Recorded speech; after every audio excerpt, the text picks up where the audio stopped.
గడప దాటం అన్నటువంటి పాయింట్ పాకిస్తాన్ చూశాక చేదినమ్మ జీవితం ఎట్లాంటి దేశం మీద మనం గెలిచింది అనిపిస్తుంది అనమాట.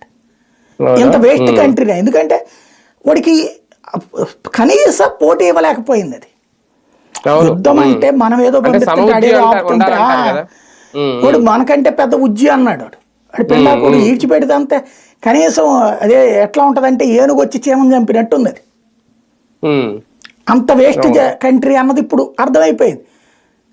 దానికి తోడు అసలు ప్రజలకి ప్రాణ నష్టం కలగకుండా ప్రెసిషన్ స్ట్రైక్ పర్టికులర్గా చేయడం అన్నటువంటిది ప్రపంచంలో అమెరికాకు కూడా సాధ్యం కాలేదు ఇప్పటిదాకా కూడా. అమెరికాకు కూడా సాధ్యం కాలేదు. అమెరికా ఇప్పుడు మన హౌతీల మీద దాడి చేసినప్పుడు ప్రజలు చచ్చిపోయారు కొంతమంది.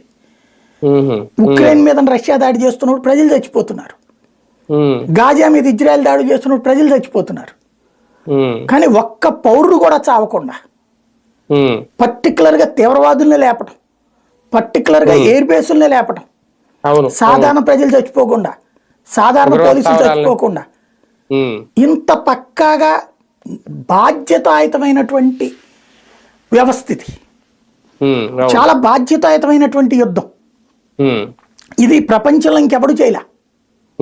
యుద్ధం అంటే చస్తారు అన్నటువంటి రూట్లో నుంచి కాకుండా యుద్ధంలో నీతి ఉండాలి అన్నటువంటిది ప్రపంచానికి నేర్పాం మనం ఇప్పుడు. అది స్పెషల్ ఇక్కడ. అంటే ఒక టర్కీ లేదంటే చైనా, అమెరికా ఇలాంటి దేశాలు ఈ యుద్ధాన్ని చూసి భయపడ్డాయా, తొందరపడుతున్నాయా?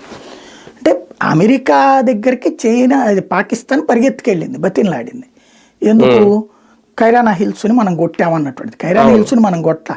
కైరానా హిల్స్ దగ్గర నుంచి అక్కడికి ఒక సొరంగాలు ఉంటాయి. ఆ సొరంగాలు అక్కడ ఉన్నటువంటి ఒక ఎయిర్ బేస్ దగ్గర ఉంటాయి. ఆ ఎయిర్ బేస్ని మనం కొట్టాం.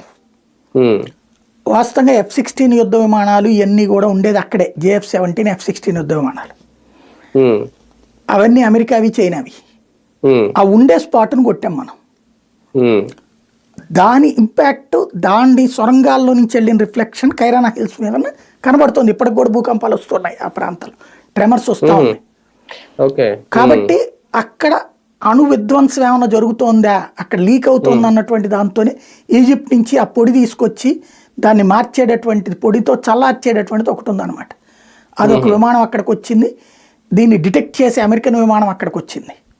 ఇది ఇదివరకు జపాన్కి సంబంధించి కానీ ఇది కానీ అణ్వస్త్రాలకు సంబంధించి లీకేజీలు ఉన్నప్పుడు టెస్ట్ చేసేటటువంటి విమానం అక్కడికి వచ్చింది. దాన్ని బట్టినే అర్థమైంది. అది చెప్పినే భారత్ని కంట్రోల్ చేసింది అన్నటువంటి విషయమే ప్రపంచం అంతా చెప్తుంది. ఆ వంకతో తప్పించుకుంది అది ఒక రకంగా పాకిస్తాన్. లేకపోతే ఇంకో 2 రోజులు బాధేమంటే సచ్చూరుకునేది అనమాట అది. కానీ ఒకటి సార్, అంటే ఫైనల్లీ POKని మనం స్వాధీనం చేసుకునే విషయంలో ఒక అడుగు ఏమన్నా ముందుకు పడిందా? రేపొద్దున్న పాజిటివ్ గా ఏమన్నా వచ్చే అవకాశం ఉందా దానికి సంబంధించి? ఇక్కడ మనం ఒక యుద్ధాన్ని తీసుకునేటప్పుడు ఒక స్టాన్స్ చూడాలి. మనం POK కోసం యుద్ధం ప్రారంభించాల, తీవ్రవాదానికి వ్యతిరేకంగా ప్రారంభించాం. తీవ్రవాద స్థావరాలనే ధ్వంసం చేశాం. ఆ తీవ్రవాద స్థావరాలకు ప్రతీకారంగా వచ్చిన పాకిస్తాన్కి బుద్ధి చెప్పాం. That's it. దాంట్లో POKని దూర్చుంటే ప్రపంచం వాళ్ళు మనకు సపోర్ట్ వచ్చి ఉండేది కాదు. అంటే అక్కడ జమ్మూ కాశ్మీర్ ప్రాంతంలో ముందు వాళ్ళ దాడి జరిగింది కాబట్టి దానికి ప్రతీకారంగానే తీవ్రవాదుల మీద దాడి